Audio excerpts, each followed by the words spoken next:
Bismillahirrahmanirrahim. Kehadapan sahibul bait, teman-teman Alisa Hadijah, khususon Mbak Yani, Masya Allah. Semoga kedatangan kita ke rumah beliau menambah keberkahan bagi keluarga besar beliau. Dan kehadapan ibu-ibu yang tidak bisa kami sebutkan satu persatu, yang saya cintai, yang saya sayangi, mari kita awali pengajian kita pagi hari ini. Kami buka Assalamualaikum warahmatullahi wabarakatuh.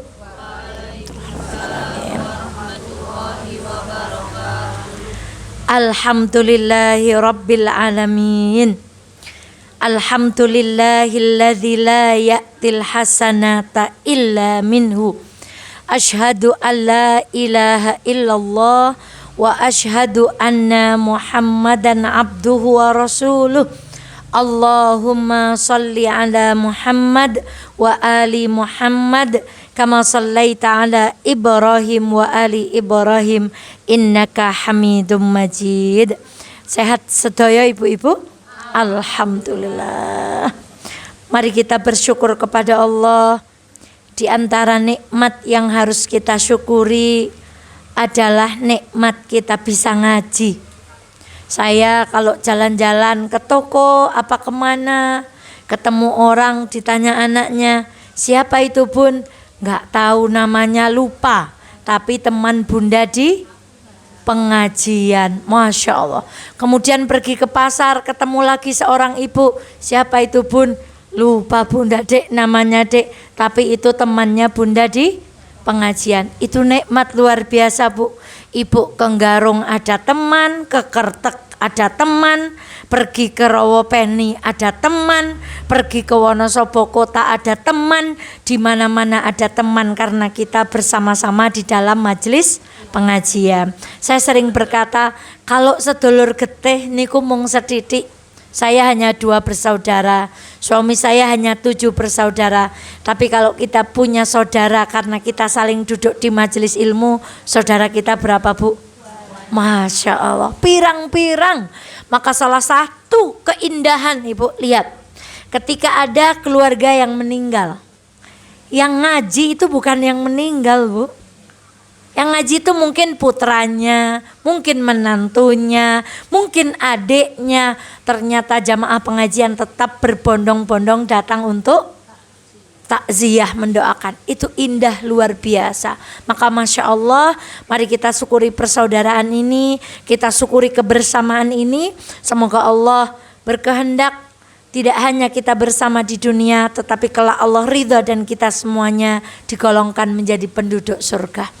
Shalawat dan salam semoga senantiasa terlimpah kepada baginda Muhammad Sallallahu Alaihi Wasallam.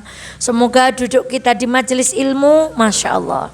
Kata Ustadz Abdullah Zan itu, ngaji itu adalah jalan paling gampang melbu surga. Ibu kalau sodakoh cok mandan awal li. Kalau ada proposal, ada apa, li cok mandan awal, ngere onten wong ngaji awal. Buatan awal, kadang ngebekti kalih bojo onten apa nih? Onten grundele bu. Kadang berbakti kepada orang tua itu ada grundelnya, ada ya Allah gitu. Kadang dengan tetangga, tapi orang ngaji itu nggak grundel insya Allah. Maka kata Ustadz Abdul Azan, wong mangkat ngaji niku wong paling gampang. Ngaji niku dalan paling gampang melbu suwarga. Mula nek wong ora gelem lebokna suwarga niku jenenge wong napa? Wong bodoh. Artine wong ora gelem ngaji jenenge. Nah niku maka ya Allah, semoga dengan duduk kita di majelis ilmu ini dimudahkan oleh Allah, kita semuanya meniti jalan ke surga insya Allah. Dan saya buka dengan satu kisah, ibu. Saya pernah membawakan kisah itu dan di majelis ini. Ibu tentu masih ingat seorang syekh mufassir dari Mesir namanya Syekh Mutawali Sa'rawi. Beliau punya channel khusus untuk pengajian tafsir. Dari orang biasa sampai pejabat, orang yang pinter, orang yang ilmunya biasa-biasa, semuanya senang pada beliau. Suatu hari beliau datang ke majelis ilmu. Beliau disanjung, Masya Allah, Bahasa wana sapane, Masya Allah nek ngaji karo jenengan ke, ya Allah ya Allah. Kemudian usai dari majelis itu, beliau minta kepada sopirnya untuk berhenti di sebuah masjid. Beliau masuk ke masjid itu, dikira sopirnya beliau mau sholat duha atau mau sholat apa, ternyata lama sekali berhentinya. Kemudian sopirnya penasaran dan menusul syekh itu ke dalam masjid. Ternyata didapatinya syekh yang diantarkannya itu sedang membersihkan kamar mandi. Sopirnya kaget, wahai syekh, apa yang Anda lakukan? Kemudian syekh ini menjawab, tadi aku di majelis disanjung-sanjung, dipuji-puji. Aku takut masuk riya, masuk takabur dalam hatiku.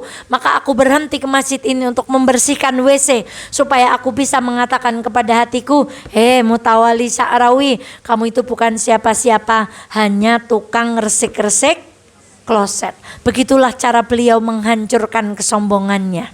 Seorang kiai dari Jawa Timur, Ibu, Masya Allah, kita tahu tuh di TV-TV kalau ada Habib atau kiai yang terkenal itu pasti ketika turun dari mobil sudah diapakan, Bu? Sudah dikawal. Bisa salaman apa enggak? Enggak, karena banser itu sudah ngawal kiai, Bu, dari ujung sini sampai sana. Kemudian beliau berkata, seturunnya begitu aku membuka mobil, aku tanamkan dan aku katakan pada hatiku, oh mergane dikeke gur batang. Batang ke men aja kasih kemek wong liya maka dipageri. Batang ke ora oleh dimek wong liya ben wong liya itu tidak kena kotorannya dan tidak kena baunya. Maka Masya Allah, begitulah cara orang-orang solih menghancurkan kesombongannya. Maka kita, ayo kita cari diri kita sendiri. Yang biasa naik mobil, ndak pernah naik angkot, sesekali napa Bu?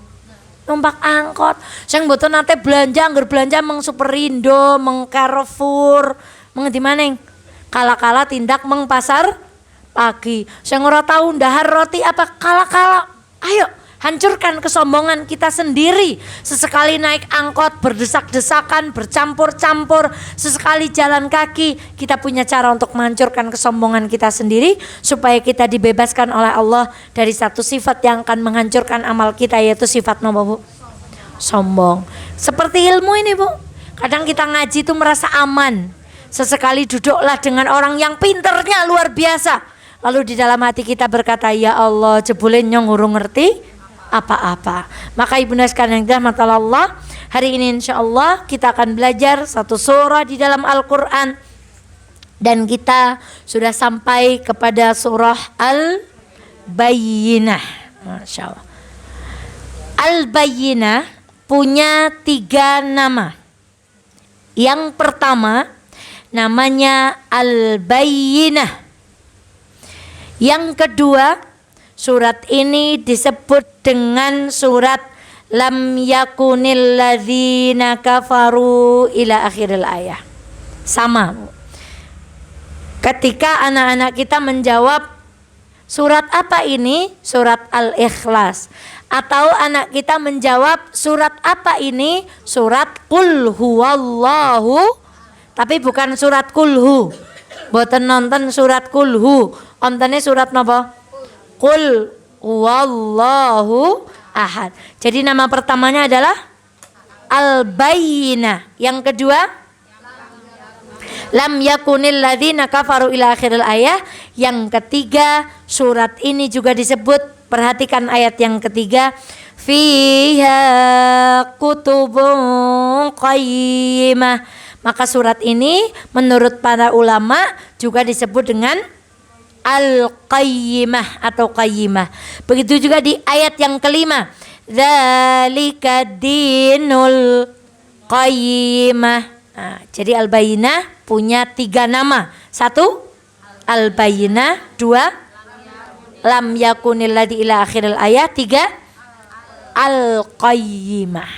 Nah, sekarang yang kedua, dia Madaniyah atau Makkiyah. Karena ada beberapa ulama yang berpendapat bahwa surat ini adalah surat Makkiyah.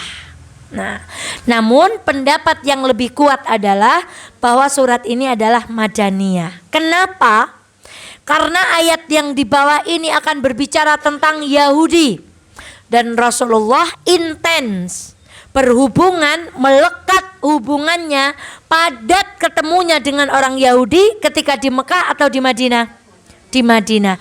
Maka yang lebih rajih adalah surat ini masuk dalam golongan surah Madaniyah.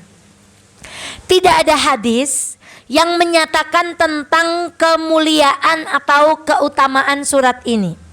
Ada satu hadis dan hadis ini tidak sahih.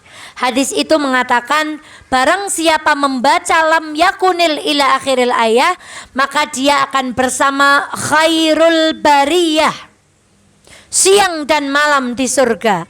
Namun sekali lagi hadis tersebut bukan hadis yang sahih. Jadi tidak ada keutamaan. Misalnya, kenapa nak jatuh nak? Apa mercon? Oh masya Allah, optor gitu mungkin. Maka tidak boleh meyakini nek maca al-bayinah engkau jadi oleh Mbak Bayinah misalnya. Kalau baca surat al-bayinah engkau tanggule maleh rapat. Itu saya sampaikan di mana-mana. Hati-hati dengan kesyirikan, Bu. Kalau ibu pernah menyaksikan orang menaikkan barang itu kemudian runtuh semua, itulah ibarat kesyirikan. Kalau kita puasa, nahan haus, nahan lapar, baca Quran, taraweh, syirik malah nyembelih wedhus kendit. Nah, ibu belum tahu kabarnya ya? Masya Allah, belum ya? Ya udah nanti cari aja di YouTube apa di Google. Judulnya, tagline-nya ke wedhus kendit. Hati-hati, Bu. Ya Allah. Allahu Akbar. Maka hati-hati. Nah, itu tidak ada kemuliaan dan tidak berarti nek maca al-bayinah ora oleh papa. Masya Allah. Jangankan membaca surah al-bayinah satu huruf kata Rasulullah SAW memiliki berapa kebaikan? 10 kebaikan. Apalagi membaca lengkap surah al-bayinah. Sebelum masuk, kepada detailnya satu demi satu ayat, kita akan masuk dulu kepada tafsir global. Artinya surah Al-Bayyinah itu mengandung apa saja. Nah, yang pertama, kata para ulama, surah Al-Bayyinah mengupas sifat jelek orang kafir. Nah, mana tandanya? Nah, pada ayat yang pertama berbunyi lam yakunil ladina kafaru. Dari golongan apa? Min ahlil kitab wal musyrikin. Masya Allah, Bu. Orang Yahudi, orang Nasrani, dulu mereka punya kitab. Sebelum Al-Quran kitabnya apa, Bu? Injil. Kemudian Taurat. Sebelumnya Zabur. Orang-orang ahli kitab yang diturunkan kepada mereka kitab, mereka tuh bilang seperti ini, bahasa gampangnya. Saya akan mengikuti Nabi akhir zaman. Karena di dalam kitab mereka juga disebut akan ada Nabi penutup Nabi akhir zaman ismuhu Ahmad. Yang bernama Ahmad. Maka mereka orang Yahudi dan orang Nasrani itu mengatakan, kita pasti akan mengikuti Nabi. Sebagaimana kami mengikuti Nabi yang membawa kitab-kitab kami. Singkat cerita datanglah Nabi Muhammad. Ternyata bukan dari kalangan Yahudi ataupun Nasrani. Tapi justru Nabi Muhammad diutus dari bangsa apa? Quraisy. Maka mereka beriman atau tidak? Tidak. Maka ibunda sekalian yang dirahmati Allah, hati-hati dengan satu sifat namanya sifat gengsi. Kenapa, Bu? Orang Yahudi dan orang Nasrani tidak mau beriman kepada Nabi karena apa? Gengsi. Gengsi karena nabinya bukan berasal dari keturunan yang mulia. Mereka merasa, Masya Allah, semua nabi berasal dari kalangan Bani Israel. Kenapa ada Muhammad yang diutus dari orang Quraisy? Maka mereka gengsi. Maka Masya Allah, lihat lagi. Ketika Rasulullah diizinkan oleh orang kafir Quraisy untuk meletakkan Hajar Aswad kemana? Ke tempatnya. Kemudian ujung apa namanya ini? Sorbannya itu dicekel semua orang kafir Quraisy. Awalnya bagaimana? Ketika mereka membuat undian, sesiapa yang pertama masuk Masjidil Haram, maka dia yang paling berhak meletakkan Hajar Aswad. Ternyata yang masuk pertama siapa? Kemudian mereka orang kafir bilang gini, hadzal aminu radina. Rasulullah punya julukan apa?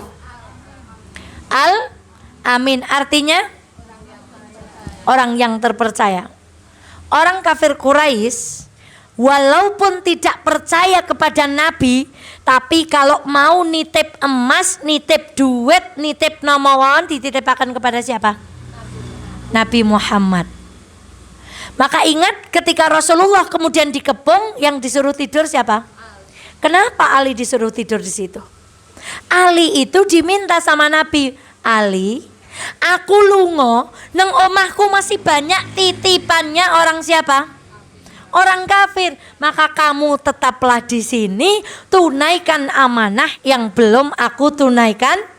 Bayangkan, sudah dikepung masih dipaten, arep dipateni, masih mikirkan apa Bu? Amanah. Dan yang mengamanah itu yang mau mateni itu. Dan ibu, legeleman temen nek perlu masak dikapakaken Bu? Gawa lebur.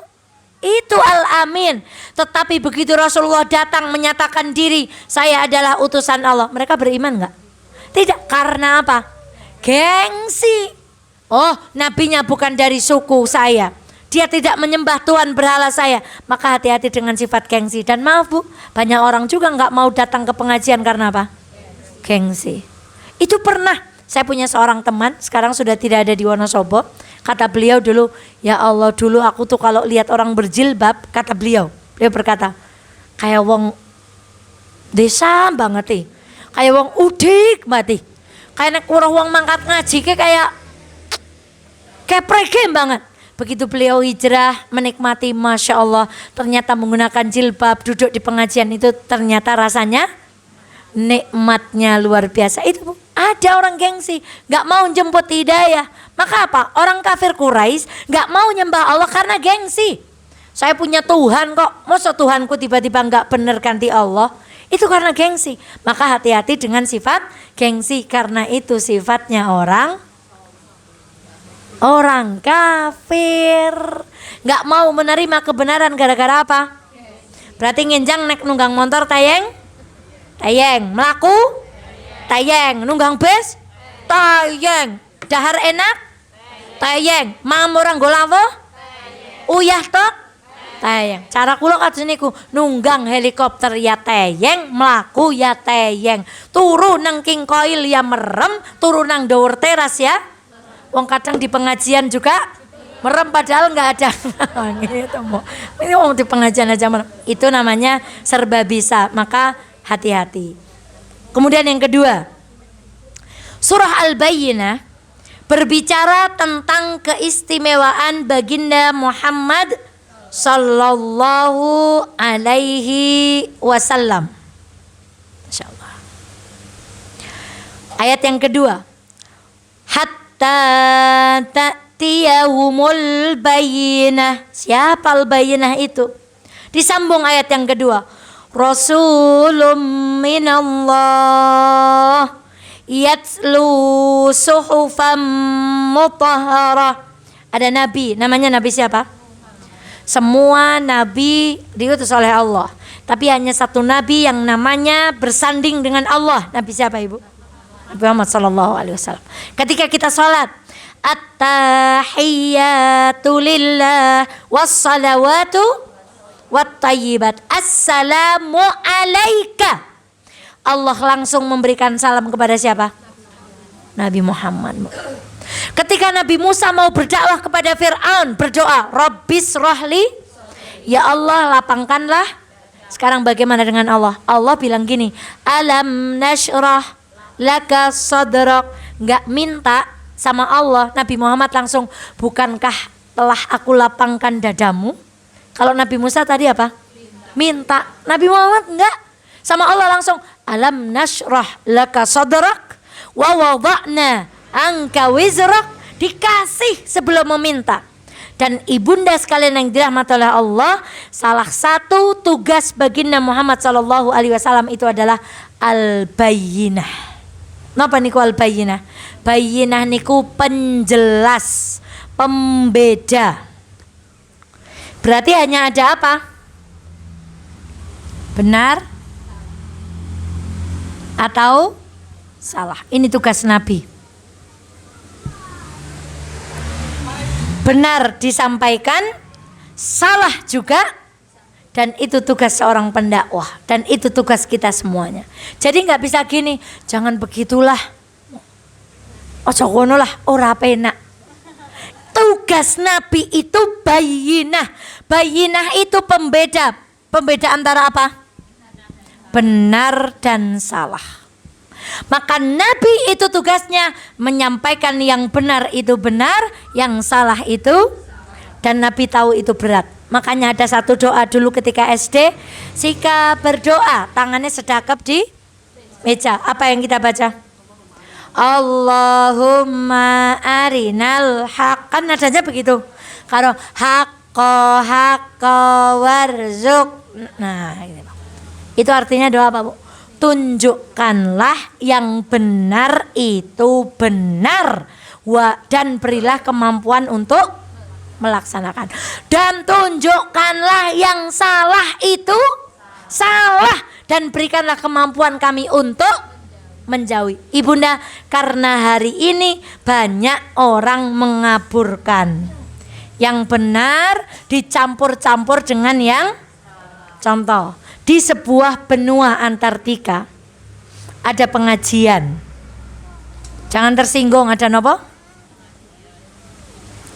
Pengajiannya 1 hari, jam 10 sampai jam 12. Hari kedua acaranya apa? Hari kedua acaranya apa? Nah, sensor, tit. Hari ketiga acaranya nopo? Nah, ngeten. Sensor nggih? Tit. Nah. Ini benar, ini apa?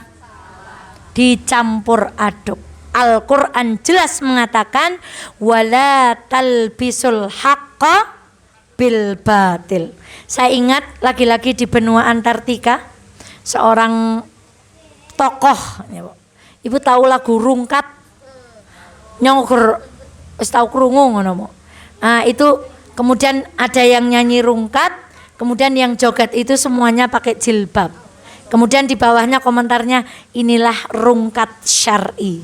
Nah, ya maksud, ya Allah, itu menggelitik kata-kata itu, Bu. Ini contoh bagaimana dicampurkan antara apa? Nah, di sebuah benua Antartika juga. Ini bukan sedang mencari kesalahan, tapi ayo betapa seringnya kita dalam hidup mencampur adukkan antara yang baik dengan yang selamatan, Bu. Sajennya untuk Nyai Roro Selatan, Nyai Roro Timur. Hajinya kemana? Ke Mekah kan? Sholatnya madhep mana? Kiblat. Biasanya sebelum itu diawali dengan apa? Pengajian kan? Itulah mencampur adukan. Sedangkan tugas Nabi itu membedakan antara yang hak dan yang, maka mulai hari ini, Bu, salah ya salah. Aja ora kepenak lah. Kita kan banyak nggak penaknya, banyak ewo. Ya Allah, itulah kenapa dikatakan menggenggam agama di akhir zaman itu nopo. Nah, sekarang orang yang mengatakan yang hak itu hak, yang batil itu batil dikatakan nopo?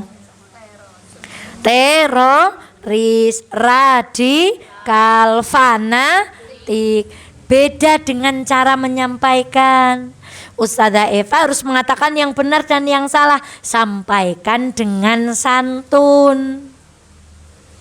Itu beda dengan menyampaikan, tetapi yang disampaikan tetap benar dan salah.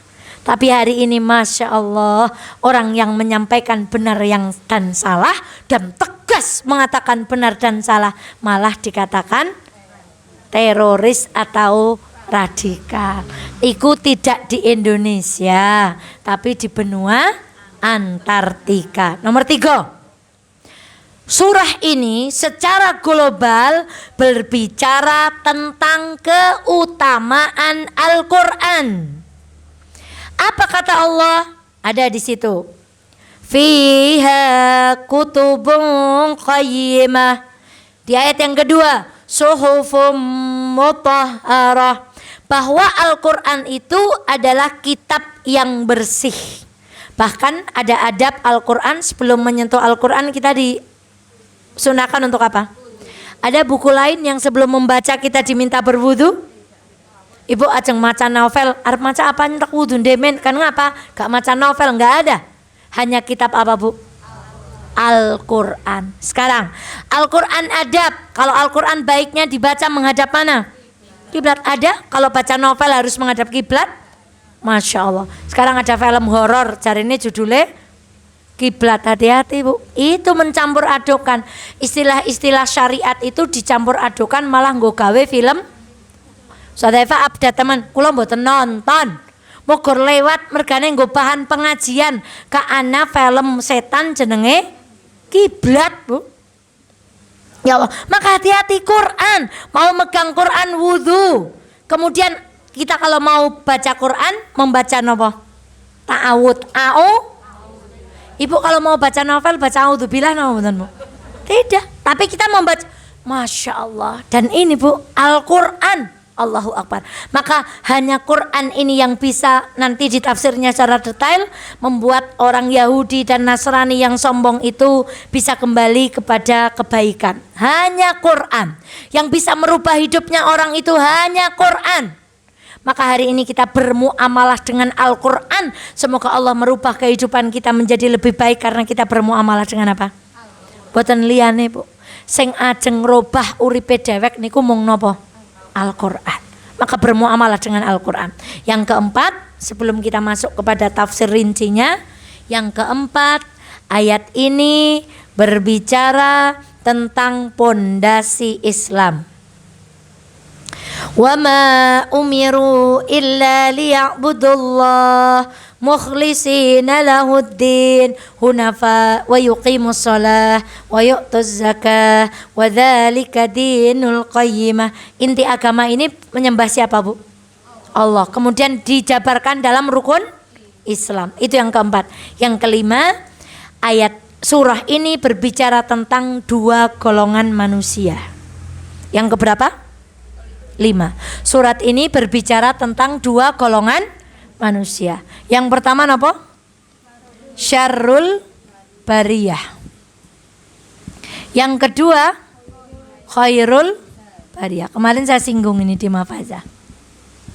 Nah, siapa syarrul bariyah? Orang kafir, orang musyrik, orang yang berbuat maksiat. Siapa khairul bariyah? Orang yang berbuat kebaikan, orang yang ngaji, orang yang baca Quran, orang yang puasa, orang yang jauh dari syirik. Namanya apa? Khairul bariyah. Lawannya apa? Selain masih poin nomor 5, berbicara tentang dua golongan manusia plus akibatnya.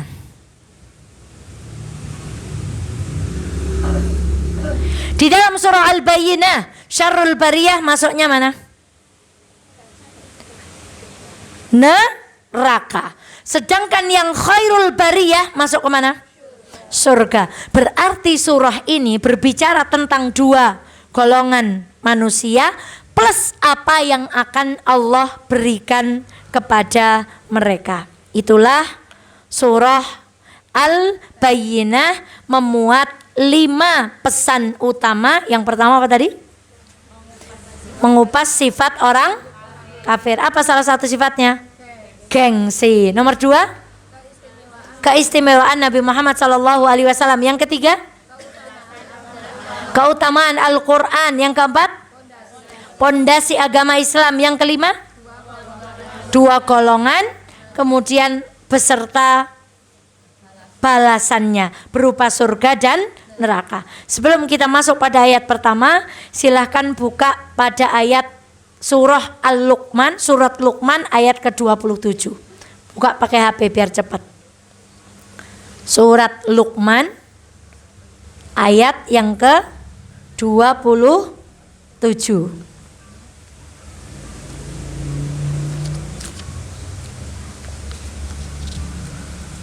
Sampun kepanggih? Bunyinya bagaimana?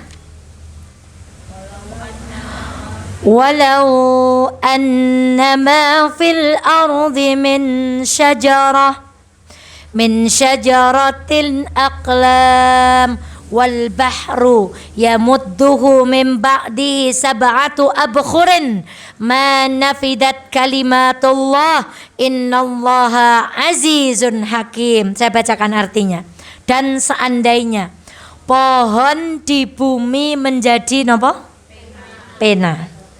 Teng wana sapa wit pinten jumlahe? Wis desa niki jenenge mlebune desa pundi? Wana bungkah onten wit pinten? Tak. Seandainya pohon di muka bumi jadi apa? Pena. Lalu lautan jadi apa? Tinta. Didatangkan lagi berapa kali lipat? 7 kali. Lautnya juga 7 kali. Tidak akan cukup mencatat ilmunya Allah. Sekarang ada orang sekolah di luar negeri S1, S2, S3.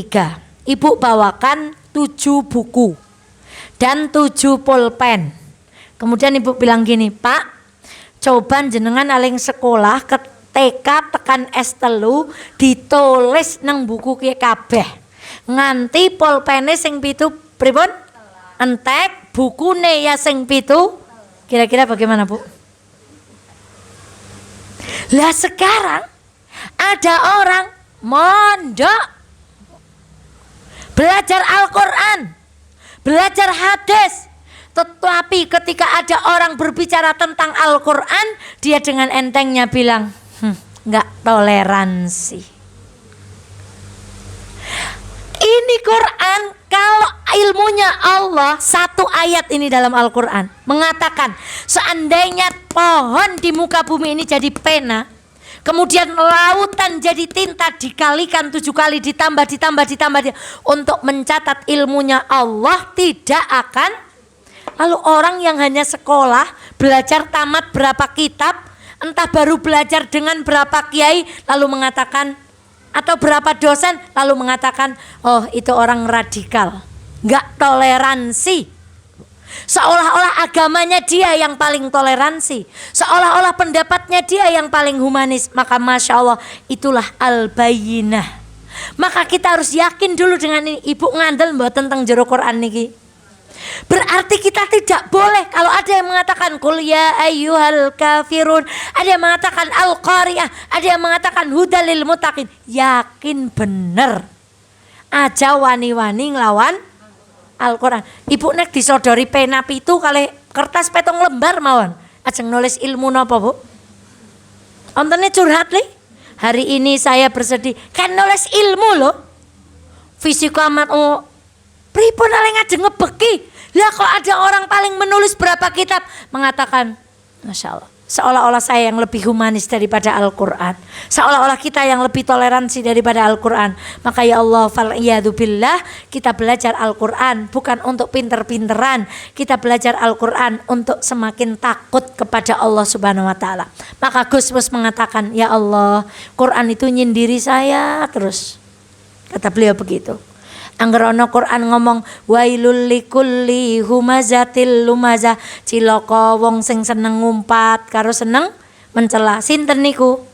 Kula, ya Allah. Wailul lil mutaffifin, cilaka wong ngurangi timbangan. Sinten niku? Padahal kita ngaji itu sering gini. Wah, kae wong kae. Muka-muka kerasa kae. Muka-muka kesender. Maka kita tuh ngajinya banyak nunjuk. Mestinya ngajinya gimana? Gini, Bu, dibalik. Karena ini yang ngacung ke sana cuma 1, yang 4 madep mana? Madep diri kita sendiri. Itu tujuan kita belajar Al-Quran. Mboten cukup nul. Dewek njur pripun le ngaji, Bu? Padahal ilmune Gusti Allah niku petung kabeh wit dadi pena, lautan dadi tinta, mboten bakalan cukup. Ya Allah, kita ini baru belajar segimana, Bu? Ya Allah, maka berbuat baiklah, pasrahlah kepada Allah sampai Allah ridho kepada kita semuanya. Saya nggak tahu Bu Eni itu punya kebaikan apa, Bu. Saya tuh nggak begitu akrab dengan beliau. Akrab-akrab itu terakhir-terakhir ini ketika gerah gitu, Bu. Tapi hari ini saya tuh masih pengen doain beliau terus. Dan kodong saya itu yang terakhir tak buat nonton sholat, kemudian basah dengan air mata, belum saya cuci. karena masih bau aroma beliau di PKU, Bu. Saya nggak tahu orang ini punya kebaikan apa ya. Kok saya pengen doakan Allahumma gfirlah warhamha wa'afiyah. Dan saya pengen ngeleng-ngeleng terus. Masya Allah. Belum tentu beliau mungkin tidak punya hafalan Al-Quran yang lain, tapi mungkin beliau punya ketakutan kepada Allah Subhanahu wa Ta'ala. Saya tulis tulisannya belum saya viralkan, Bu. Terakhir ketika mau tak tuntun sholat itu, Nukma, jilbab ibu mana? Karena jilbabnya itu ojol. Malu, ada Ustazah Eva, malu. Kemudian pakai, saya bilang saya tambah haru, Bu. Ada orang ibaratnya dalam tanda kutip sudah sakaratul maut, masih ingat menutup aurat. Ana wong sadar malah auratnya dikapakakan, Bu. Ya Allah, Allahumma sholli ala. Saya tuntun sholat sampai selesai, Bu. Masih minta pakai jilbab, Bu.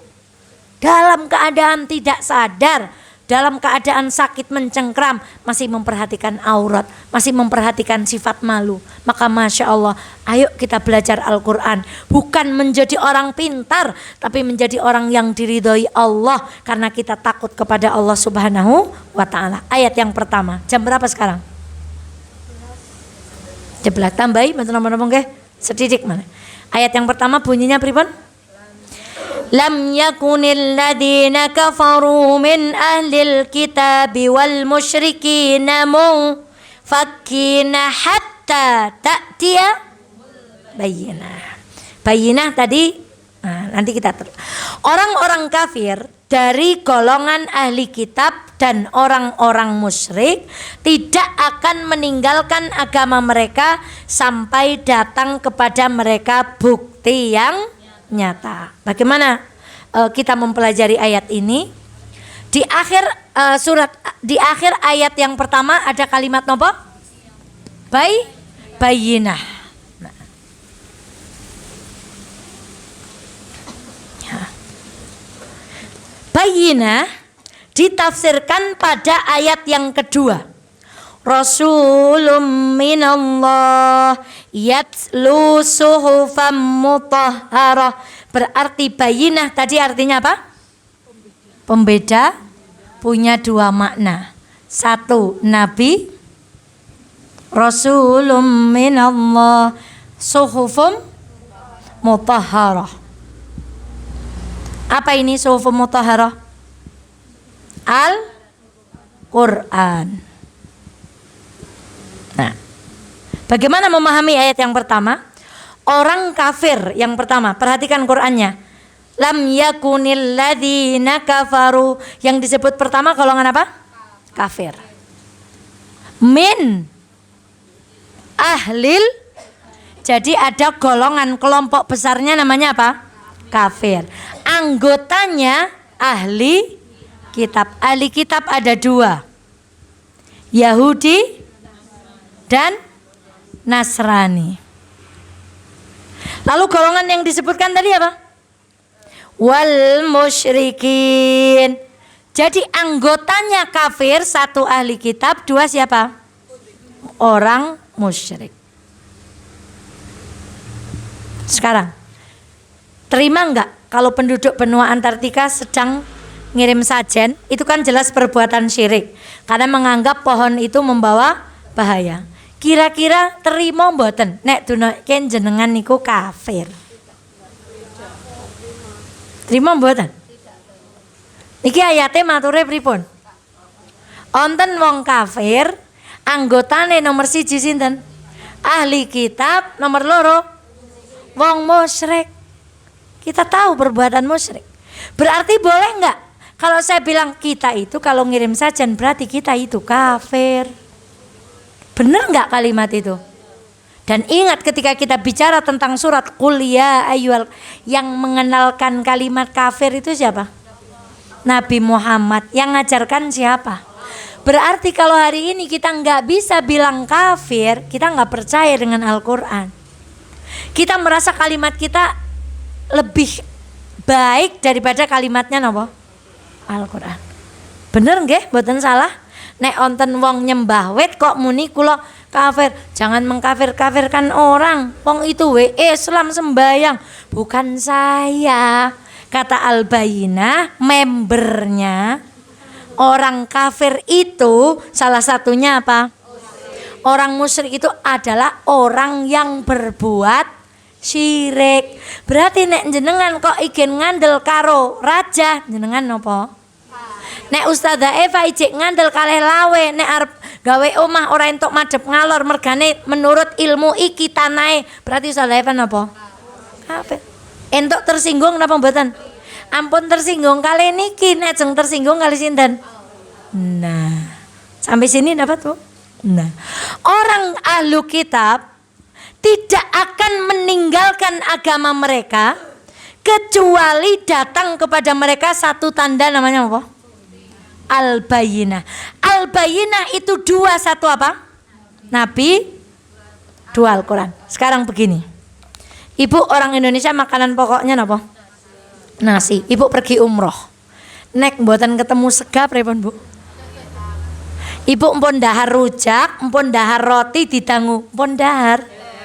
Lah kok tereng dahar? Nah, untuk merubah kita dari yang lahir jebret makan apa Bu? Nasi, ketidak makan nasi diganti makan roti atau keju, angel napa mboten? Pol angele. Angele pol. Saya termasuk tipe-tipe zona nyaman Bu. Saya itu tidak begitu mengikuti teknologi karena saya itu orang yang pol zona amane. Nek duit ya keton duite, nek bayar ya. Maka saya tidak mengikuti apa itu jenenge QRIS, njur apa meneng. Mobile banking saking wong terlalu zona. Ini contoh angel banget dirubah. Mergane niki wong zaman dulu nek duit karepe ya. Bayar ya cetak ngono. QRIS ora mudeng, Bu. Kenapa? Karena sulit berubah dari nasi menjadi roti. Pun nyaman Bu, pun nyaman. Nah kemudian niki umroh wis dahar rujak takoni pun dahar Bu. Padahal yang dahar rujak pun pinten mangkok. Kaya dene wong musyrik, kaya dene wong ahli kitab niki mboten no bakal iso ninggalke kemusyrikane kalih kesyirikane, gejobone sing iso ngrubah niku barang siji tok. Napa niku? Petunjuk yang dibawa oleh Nabi Muhammad yang disebut dalam surat ini namanya napa? Al-Bayyinah. Coba Umar bin Khattab mateni napa? Anaknya sendiri. Anaknya ditimbun hidup-hidup, malu karena punya anak perempuan. Jadi dulu orang kafir Quraisy kalau punya anak perempuan tuh malu. Karena kalau anggota sukunya itu banyak perempuan, berarti kalau perang gimana? Kalah. Tapi semakin anggota sukunya banyak laki-laki, kalau perang gimana? Maka mereka malu punya anak. Umar napa Bu? Kemudian dia datang ke rumah adiknya baca surat napa? Toha. Masuklah Islam. Berarti yang bisa merubah itu apa? Al-Quran. Sekarang anaknya Abu Jahal kan berperang sampai syahid. Ketika dia jangan maju, hati-hati, minggir. Nyong gue melbu Islam, digawe suwi, nyong pan syahid. Apa yang bisa merubah Bu? Al-Quran. Tidak ada yang bisa merubah ini semua kejabane Al-Quran. Lah anehnya hari ini kita baca Quran, mempelajari Al-Quran, kok egen berbuat lah pripun? Lah jadi njur Al-Quran bagaimana fungsinya? Sementara di ayat yang pertama mereka nggak ada yang bisa merubah.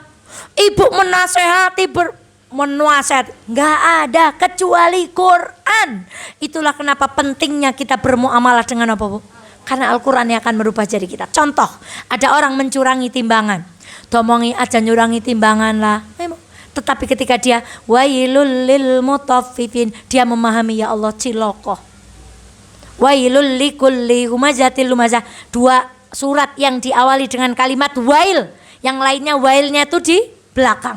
Ciloko. Astagfirullahaladzim, nyong celaka. Siapa yang merubah dia?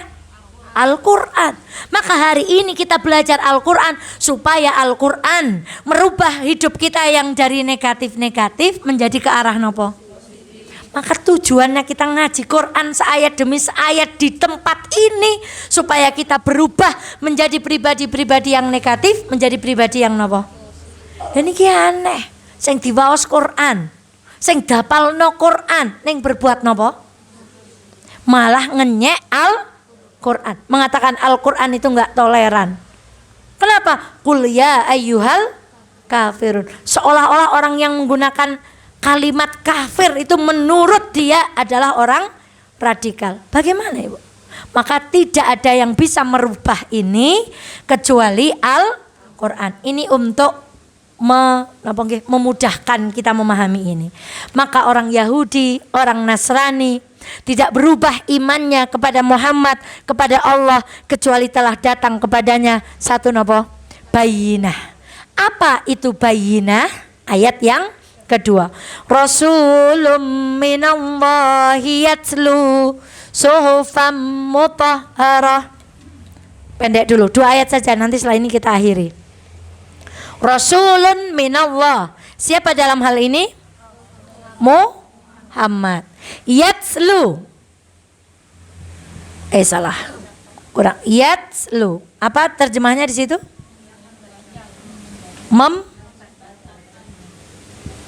Musabaqah napa pian? Tilawatil Quran. Tilawah. Ibu kenal qiraatul? Apa bedanya qiraah dengan tilawah? Nah, Bu, bermuamalah dengan Al-Quran. Kalau saya gini, Bismillahirrahmanirrahim. Lam yakunil ladzina kafaru min ahlil kitabi wal musyrikina mufakkina hatta ta'tiyahumul bayyinah. Mau cocok? Mboten ngerti artine? Ora dipahami niku jenenge qiraah. Ning nek maos, Ibu tadi sudah paham ayat pertama? Coba kita baca sambil di hati ngiling-ngiling artinya. Lam yakunil ladzina kafaru. Ibu kelingan. Oh, orang kafir punya member. Membernya nopo? Min ahlil kitab. Ya Allah, ahli kitab ki ono loro. Wong Yahudi, Nasrani. Wal musyrikin. Wong musyrike jebule membere wong kafir. Mufakkina hatta ta'tiyahumul bayyinah. Niku jenenge tilawah. Mila sekarang kalau ada lomba Bismillahirrahmanirrahim, itu kudune musabaqah tilawatil Quran napa musabaqah qiraatul Quran? Karena membaca, bukan napa? Bukan tilawah. Makanya Nabi di situ ayat yang kedua, Rasulun minallahi yatslu. Karena tugasnya Nabi itu bukan hanya membacakan, tetapi yatslu, memberikan apa? Pemahaman, penjelasan. Yatslu. Nah, kemudian nanti ada tingkatan selanjutnya, menghafal. Coba Ibu baca sejarah sahabat dulu. 15 ayat turun, mereka enggak mau nambah hafalannya. Sebelum 15 ayat ini diapakan? Diamalkan. Amalkan tadi masuknya mana? Tilawah. Jadi tilawah itu artinya membaca sambil memahami. Kalau sudah paham, diimplement, orang tahu nggak bahasa kuliahan, diterapkan dalam perbuatan, damalke, diamalno. Makanya Rasulullah bukan Rasulun minallahi yaqra'u, Rasulun minallahi ngapalkan, tapi Rasulun minallah apa tugasnya? Rasulullah membacakan, memberikan pemahaman, ngelakoni. Makanya Rasulullah adalah Al-Quran Ketika Aisyah ditanya Rasulullah itu apa akhlaknya seperti, jadi kalau pengen lihat Quran, lihat siapa? Itulah detailnya Al-Quran. Jadi sahabat dulu ngapal itu tujuannya untuk menjaga pemahaman mereka. Sekarang semuanya terbalik. Orang fokus di sini, mengabaikan ini. Ada orang fokus di sini, mengabaikan ini. Sekarang contoh, Ada imam. Alhamdulillahi rabbil alamin. Satunya imam. Alhamdulillahi rabbil alamin. Ibu kagum yang mana? Yang pertama. Kekaguman kita terhadap Al-Quran kadang-kadang baru sampai batas suara. Padahal simbah yang tadi alhamdulillah jalan kaki, ikhlas ngajari turutan alif ba ta, mengmujud iduk-iduk karena melakoni alon mangkate jam setengah rolas. Sementara yang bismillahirrahmanirrahim kalau mau mulang ngaji, kalau nggak dijemput Pajero nggak berangkat. Ini contoh, nggak ada. Adanya di mana? Benuan. Mana yang mengamalkan Quran? Yang mana yang lebih terjaga hatinya? Tetapi kita jatuh pada kekaguman suara. Kalau ada suami nggak bisa baca Quran, tapi ketika ibu pakai baju ketat, suami kita bilang, wong waduan kanggo klambi yang kono. Terus ada laki-laki baca Qurannya bagusnya luar biasa. Istrinya pakai jilbabnya lehernya kelihatan. Menurut ibu yang mengamalkan Quran yang mana? Yang mana? Tapi ibu kagum sama yang mana? Nah, itu kita. Itu kita. Nggih napa mboten? Itu. Jadi kita itu kalau ngelihat orang ngamalkan Al-Quran itu sepele. Ada perempuan gak datang ngaji karena taat pada suami, dia sedang mengamalkan Quran, Bu. Tapi ada orang perempuan datang ngaji kok suaminya WA Ustazah Eva, tolong nanti di pengajian diselipkan supaya hormat kepada suami. Karena semakin sering ngaji sama Ustazah Eva di rumah semakin sering ceramah. Nyeramai sinten? Sekarang Ustazah Eva tanya, yang sedang mengamalkan Quran yang di rumah apa yang duduk ngaji? Tapi kadang kita sering kayak mono ora tau ngaji. Sementara yang ngaji lupa diri, dia hanya membaca Al-Quran tetapi tidak tilawah. Itu yang ingin kita bangun, Bu. Kagumlah kepada para pengamal. Sekarang amar ma'ruf nahi mungkar. Misal ada mbak-mbak, maaf kelambine terbuka, jur ada ibu-ibu gini, langsung ngirit bae mo, jur nggawa kertas, jur tisu misalnya, tutupi nang dada nih, tak gitu. Kira-kira mbak ini gimana? Suap, gitu kan ya Bu. Ada orang yang cuman ngeliatin aja mbak gitu. Yang mengamalkan Quran yang mana? Karena apa? Dia sedang mengamalkan satu ayat amar ma'ruf nahi, dan orang amar ma'ruf nahi mungkar biasanya mboten disenengi wong. Karena ana bocah ora salat mesti sembayang, cepet pada sembayang. Nah, itu Bu. Ana wong nggo klambi ketat, komentar maning. Go klambi kakek yang kono dikira pantes-pantes ah, komentar maning. Wes mangsane ngaji orang ngaji, bar maghrib kapan ndongeng bae ngaji. Biasanya ibu enggak seneng dengan orang seperti ini. Padahal itu orang sedang nopo? Mengamalkan Al-Quran dalam rangka amar ma'ruf nahi. Lah kudune sing pon ngaos Al-Quran levelnya naik. Nah, suhufum mutahharah tadi sudah kita singgung bahwa Al-Quran itu adalah kitab yang suci. Saya sering Al-Quran itu Bu, Masya Allah, dzalikal kitabu la raiba fi, kitab yang di dalamnya tidak ada keraguan. Kitab kok nantang Bu. Padahal buku-buku yang lain itu kalau di mukadimah, mohon maaf apabila dalam penulisan buku ini terdapat Quran, enggak Bu, langsung dzalikal kitabu la raiba fi, kitab ini enggak ada ragu-ragunya sedikit pun. Wonten Ibu nulis skripsi ini tidak ada salahnya. Wonten Bu? Kira-kira dosanya pripun Bu? Lah Bu. Sewak ngono Bu. Dikasih nilai apa kira-kira Bu? Udah Prof, gak usah nguji saya, kitab ini tidak ada keraguan di dalamnya, titik koma detail semuanya benar. Berani seperti itu Bu? Quran dengan lantang dzalikal kitabula, Masya Allah, suhufum mutahharah, Quran dados sing ngajeng obah urip kula panjenengan sedaya berubah jadi kolot. Maune jilbabe nyonek kodhong ngono njur keton tua itu kolot. Yang merubah itu bukan ngajinya ini, tapi yang merubah itu semakin ibu bermuamalah dengan apa? Al-Quran. Ingin kan minimal nek sholat wailul likul nek ingin galingan tapi nek wis kelaran yang beroh. Sampai ayat yang ketiga saja. Setelah itu kita lanjutkan. Fiha kutubung qayyimah. Apa terjemahannya? Di dalamnya terdapat kitab-kitab yang, makanya Al-Bayyinah tadi punya nama lain apa?